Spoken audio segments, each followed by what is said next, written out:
Olá, meu nome é Raquel, eu sou psicopedagoga e futura psicodramatista. Hoje, eu estou aqui para falar para os pais. Muitos pais me procuram porque na hora de fazer o dever de casa tá muito difícil. O filho não quer fazer o dever de casa, o filho não quer ler os livros que a escola manda e fica cada vez mais ruim.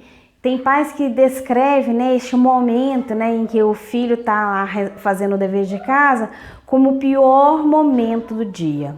Então, gente, como é que a gente faz, para a gente mudar isso dentro das nossas casas? Então, agora eu vou falar sobre o que a gente pode fazer para incentivar meu filho ou minha filha a fazer os deveres de casa, a ter melhor qualidade na hora de fazer alguma coisa que está relacionada à escola, trabalho escolar, leitura de algum livro. Então vamos começar deles lá bem pequenininhos. Então olha,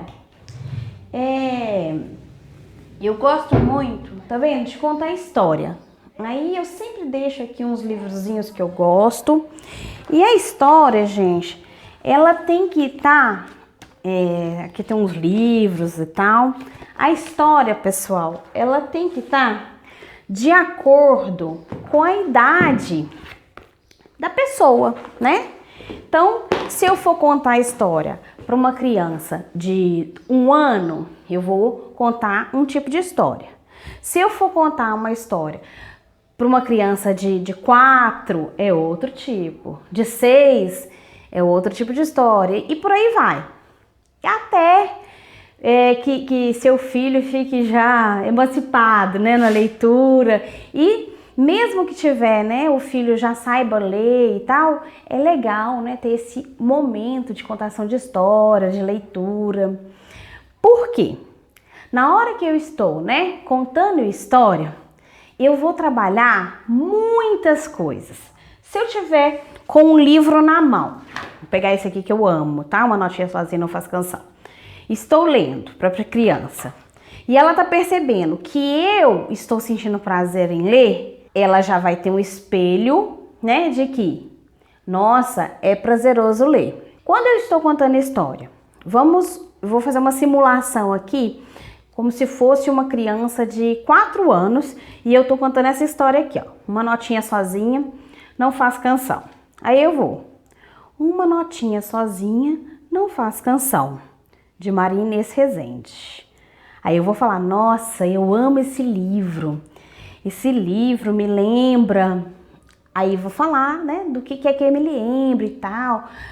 Para a criança perceber que o vínculo que eu tenho com esse livro é legal, eu gosto desse livro, eu tenho afeto por esse livro, então ela vai entender, então a leitura é uma coisa boa para mamãe ou para o papai, Aí eu começo, tô lendo para uma menina de 4 anos. Olhando Deus, naquele dia, nem dava para imaginá-lo como um justiceiro, tinha uma cara de bonachão. Nessas 2 frases eu tenho 2 palavrinhas aí que pode ser que não está no vocabulário de uma criança de 4 anos, que seria o justiceiro e o bonachão. E aí nesse momento é que vira um teatrinho, A gente fala, você sabe o que é justiceiro? Aí a criança vai responder e tal, e a gente fala o que é o justiceiro, Quando a gente falar o que é justiceiro, a criança ainda não vai estar muito familiarizada, com aquela palavra. Aí a gente vai falar assim, vamos fazer um corpo de justiceiro? Como seria um corpo de justiceiro? Aí você faz um corpo de justiceiro empinado, forte, que vai promover justiça, E a criança com isso, ela vai apropriando daquela palavra nova e se divertindo. E isso, o contato com o livro, o contato com novas palavras, com novas formas de aprender, passa a ser prazeroso, gostoso, tanto para os pais que estão ali lendo e brincando com aquela atividade, quanto para a criança. Aí vamos falar assim, Raquel, e se você for ler esse livro aqui, esse mesmo livro, para uma criança de Vamos colocar assim, 10 anos. Posso? Claro que pode. Tem algumas leituras, feito essa, né, que são para crianças de 1 ano até 80 anos de idade. Só basta gostar de história para gostar de um livro assim. Vamos colocar então para 8 anos, eu vou continuar um pedacinho mais aqui da história, né? Então, olhando Deus naquele dia, nem dava para imaginá-lo como justiceiro. Tinha uma cara de bonachão e mesmo sem que ele sorrisse, ficava com 2 buraquinhos, 2 marquinhas de covinha nas bochechas. E aí, o que eu posso fazer, né, com uma criança, né, de 8, 9, 10 anos, com esse pedacinho? Eu posso perguntar, e aí, você já sorriu, né, sem aparecer no seu rosto assim a gargalhada? Em que momento foi? Eu já. Aí você conta uma história sua em que você, né, ficou dessa forma assim, né, alegre, meio que contido, sem dar a gargalhada, né? Olhando no olhar da pessoa, já dava para entender que essa pessoa estava feliz. E por que a gente faz isso, gente? Nessa faixa de idade, as emoções, essas questões do corpo, está muito valorizada para eles. É o momento deles disso.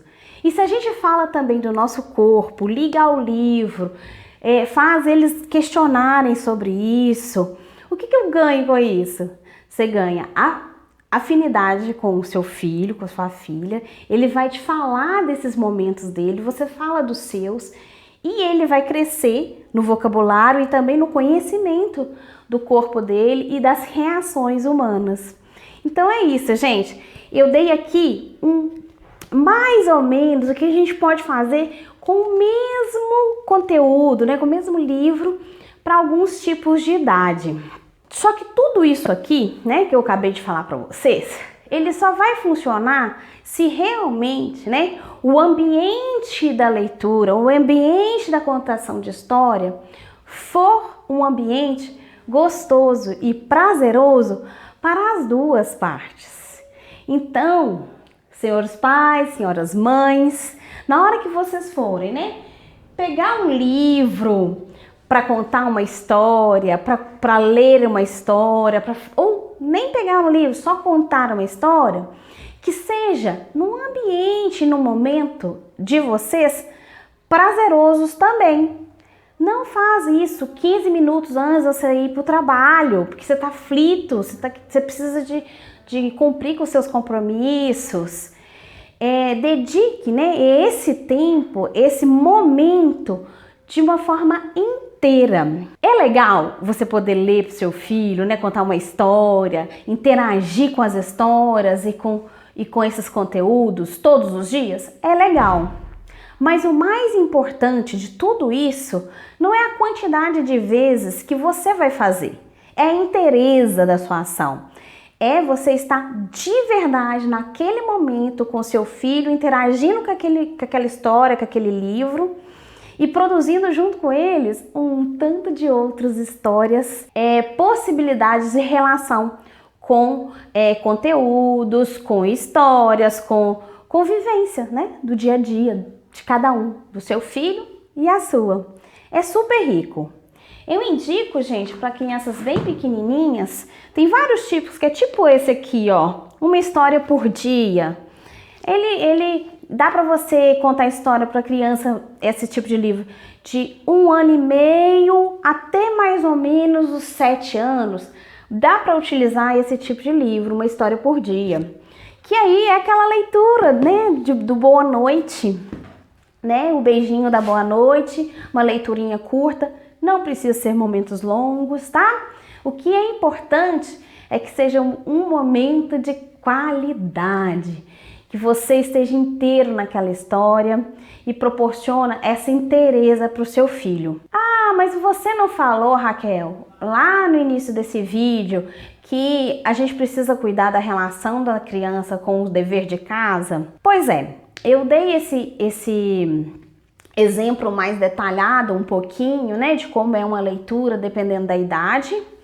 E o exemplo também dos pais ter um momento de tarefa para sua educação dentro de casa, um dever de casa mesmo, o pai tá lá estudando, a mãe estudando, determinada coisa que seja do interesse dessa mãe, desse pai, e proporcionar aquele tempo para ele também estudar, é um exemplo e é uma forma de espelhamento, né, do filho. Como que é isso, Raquel?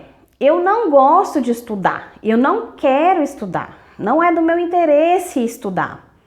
Se não é do seu interesse estudar, se não é do seu interesse aprender uma coisa nova, como é que seu filho vai entender a importância da tarefa de casa, do dever de casa, se isso não é importante para você? Então, o exemplo é importantíssimo. Mas, bom, eu não gosto de estudar, Raquel, eu não quero estudar, eu não vou estudar, eu não vou fazer isso. Beleza, gente. Você vai ter um pouquinho mais de dificuldade, mas tem jeito? Tem. Quando você tomou essa atitude, né, desse hábito, né, que você não conseguiu construir para você e você quer construir esse hábito para o seu filho, é importante pontuar o seu filho o quanto essa não capacidade sua de ter o hábito de estudar em casa prejudica você em outras ações, no trabalho ou na vida do dia a dia. E você pontua isso para a criança, falando, ó, eu não consegui, eu falhei nessa parte, mas você tem a chance de fazer diferente de mim. Ai, Raquel, eu vou me expor para o meu filho nesse momento, vou expor a minha fraqueza. Sim, você vai expor sua fraqueza, você vai ser sincero, e o seu filho vai ter a oportunidade de enxergar uma outra forma de vida, diferente da que você está fazendo, né, que é adoecida com a educação. E no caso de pais, né, que estudam e que mesmo assim os filhos ainda não compreenderam a importância daquilo, né? Na hora que você sair para estudar, o seu momento de estudo em casa, você vai pontuar. Agora eu vou fazer o meu dever de casa. Para isso, eu vou precisar de muita atenção e concentração. Você quer sentar aqui do meu lado para fazer a sua tarefa de casa? Então, esse ambiente, né, proporcionar este ambiente, né, para o seu filho ou para a sua filha, é interessante mostrar que você também faz isso, você também proporciona um ambiente para você estudar. Isso vai fazer diferença ao longo do tempo. Tanto, gente, a contação de história que eu dei exemplo, né, aqui que a gente pode brincar e fazer com crianças de várias idades, tanto isso quanto o exemplo de estudar da importância da tarefa de casa, do dever de casa, né? Ter uma função de espelhamento, todos dois não são coisas que a gente vai ver o resultado em 1 semana, 2 semanas. Isso é fruto, né? Isso é fruto. Então a gente vai ter a gente semeia, a gente agoa, a gente vê o broto, vai aguando, cuidando. Isso é um processo lento, mas que é muito eficiente. Se você começa aí com uma criança, né, de 2 anos, né, a fazer essas referências, esse espelhamento, né, mais adequado com a relação da educação, você vai perceber que isso vai ser natural para essa criança, tá? Ai, Raquel, até hoje eu não fiz, meu filho está com 10 anos. E agora? O que eu faço? Sempre é tempo. Se você muda seu hábito, isso é certo que o resto da sua família também vai mudar o hábito. Uma mudança de hábito, ela tem uma função meio dominó, sabe? A pessoa mudou o hábito e os outros integrantes da família vão acabando se adequando àquele novo hábito de um membro. Quando você muda o seu hábito, o seu ponto de vista e tem atitudes diferentes, o núcleo familiar, né? O seu núcleo familiar tende a se adaptar a esse novo hábito e, por fim, a família, né, cria novos hábitos, novas formas, né, de viver e se relacionar. Então, gente, eu fico por aqui. Espero que vocês tenham gostado do assunto. Ok, pais e mães? Beijo! Se vocês tiverem alguma outra dúvida, alguma pergunta desse assunto ou de qualquer outro, deixa aqui, por favor, a sua dúvida, que com certeza eu respondo para você o mais rápido possível, tá bom? Beijo, gente! Muito obrigada, aguardo vocês!